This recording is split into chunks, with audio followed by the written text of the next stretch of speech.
বেইজিংয়ে অনুষ্ঠিত সামরিক মহড়ার পর বিশ্ব রাজনীতির লাগাম এখন শি জিনপিং, পুতিন ও কিম জং উনের হাতে। প্রথাগত পশ্চিমা নেতৃত্বাধীন নিরাপত্তা কাঠামোর বিরুদ্ধে এই ত্রিপক্ষীয় জোট একই সাথে জন্ম দিয়েছে নতুন শঙ্কা ও সম্ভাবনার।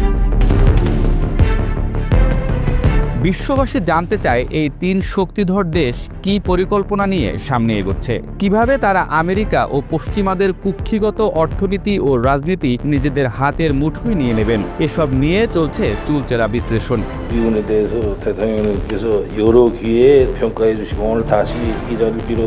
এদিকে একঘরে হয়ে পড়েছে ভারত, পাকিস্তান ঝুঁকছে আমেরিকার দিকে। বিশ্লেষকদের অনেকেই মনে করছেন পাকিস্তান বিষয়ে নতুন সিদ্ধান্ত নিতে পারে চীন। মহড়ার মূল আকর্ষণ ছিল বেইজিংয়ে প্রধান সড়ক পথ প্রদক্ষিণ, যেখানে শি, পুতিন, কিম প্রথমবার হাতে হাত রেখে মঞ্চে দাঁড়ালেন। এই মহড়ায় চীন স্পষ্ট করে দিল যে তার চারপাশের কৌশলগত নিরাপত্তা বেষ্টনী রাশিয়া এবং উত্তর কোরিয়া অন্তর্ভুক্ত করবে, যা পশ্চিমা মহাশক্তিদের জন্য একটি উদ্বেগজনক সংকেত। চীনের জন্য এটি ছিল রাজনৈতিক ও কূটনৈতিক বিজয়ের এক অভিনব প্রদর্শনী। একই পটভূমিতে দুই প্রতিবেশী মহাশক্তিকে সাথে নিয়ে চীন বুঝিয়ে দিল আমেরিকা আর চীনের মধ্যে কে বেশি শক্তিশালী। শি জিনপিংয়ের আমন্ত্রণে পুতিন ও কিমের অংশগ্রহণ চীনের জন্য বহুমাত্রিক সুবিধা বহন করে। এই প্রেক্ষাপটে কিম জং উনের উত্তর কোরিয়া চীনের স্বার্থ রক্ষা করবে স্লোগানটি চীনের প্রতিবেশী নীতি ও নিরাপত্তা কৌশলে নতুন মাত্রা যোগ করে।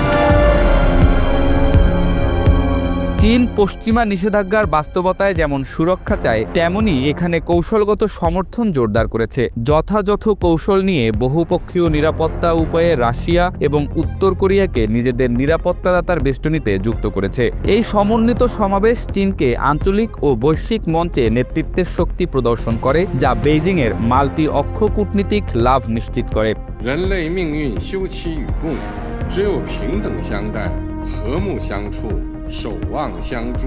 রাশিয়ার পুতিন ও উত্তর কোরিয়ার কিম দুজনের ক্ষেত্রেই এই সফর বড় ধরনের কৌশলগত অর্জন। কিম জং উন পেয়েছেন খাদ্য, জ্বালানি, প্রযুক্তি ও আর্থসামাজিক সহায়তার আশ্বাস। চীনের স্বার্থ রক্ষা প্রতিশ্রুতি কিমের রাজনৈতিক মান আরও ধারালো করেছে। অন্যদিকে পুতিন পশ্চিমা নিষেধাজ্ঞার বোঝা হ্রাসে চীনের পৃষ্ঠপোষকতা পাচ্ছেন। দুই নেতার সঙ্গে একত্রিত প্যারেড পরবর্তী দ্বিপাক্ষিক বৈঠকে পুতিন নিজের অবস্থান জোরদার করে দেখালেন যে রাশিয়া চীনের পাশাপাশি বিশ্ব অক্ষের এক প্রধান অংশীদার হতে চাইছে। পুতিন ও কিমের উপস্থিতিতে চীনের সামরিক মহড়াটি বিশ্বকে ইঙ্গিত দিল যে কূটনীতিতে এখন ঐক্য ও বিরোধ একসঙ্গে চলবে। এশিয়া থেকে ইউরোপ পর্যন্ত নতুন রাজনৈতিক অক্ষের উত্থান পশ্চিমা জোটকে দুশ্চিন্তায় ফেলে দিয়েছে। একদিকে সামরিক শক্তির প্রদর্শনী, অন্যদিকে অর্থনৈতিক ও কূটনৈতিক নমনীয়তা। এই দ্বৈত কূটনীতিক বিন্যাস বিশ্ব শক্তির ভারসাম্যকে নতুন গোলকে প্রতিস্থাপিত করেছে। অন্যদিকে মহড়ায় অনুপস্থিত ছিলেন যুক্তরাষ্ট্রের প্রেসিডেন্ট ডোনাল্ড ট্রাম্প, যা তার আন্তর্জাতিক কূটনীতিতে প্রভাব হারানোর স্পষ্ট প্রতিফলন। 2017 থেকে 18 সালে ট্রাম্পের চীন সফর বড় বাণিজ্য চুক্তি এবং আমেরিকা ফার্স্ট নীতির প্রসার ঘটিয়েছিল, কিন্তু আজ ওই কৌশল বেশ দুর্বল মনে করছেন বিশ্লেষকরা। বেইজিংয়ের এই জমকালো সামরিক মহড়া বিশ্ব রাজনীতির নতুন দিগন্ত খুলে দিয়েছে। এখন শক্তির ভারসাম্যের নেতৃত্ব নির্ধারণ করবে বিশ্ব নেতাদের রাজনৈতিক ঐক্য। আগামী মাসগুলো আন্তর্জাতিক রাজনীতির ইতিহাসে এক গুরুত্বপূর্ণ অধ্যায় হয়ে থাকবে বলেও ধারণা করছেন বিশ্লেষকরা।